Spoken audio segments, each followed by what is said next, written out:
ನನ್ನ ಬಗ್ಗೆ ಸಿಕ್ಕಂತೆ ಮಾತನಾಡಿ ಹೋದ್ನಲ್ಲ, ನೀತಿ ಹೋದ್ರೆ ಹೇಳಿ ಹೋಗ್ತಾನೆ ಮಂಕೆ.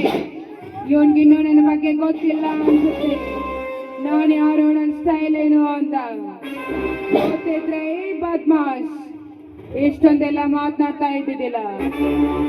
ಮೇನಾಯಕಿ ನಹಿ, ಮೈ ಕಾಣಾಕಿ ಹೂಂ, ಹೀರೋ ನಹಿ, ಹೀರೋಯಿನ್ ನಹಿ, my home lady tiger Don high.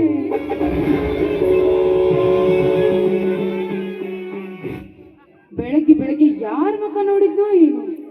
ಊರಿಗೆ ಕಾಲ್ ಇಡೋಕ್ಕಿಂತ ಮುಂಚೆ ಇವನ್ ಕೈಯಲ್ಲಿ ಮಂಗಳಾರತಿ ಆಗ್ಬಿಟ್ಬಿಡ್ತು. ನಮ್ಗೆ ಏನೇ ಆಗ್ಲಿ ಇವನಿಗೊಂದು ತಕ್ಕ ಪಾಠವನ್ನು ಕಲಿಸ್ಲೇಬೇಕು.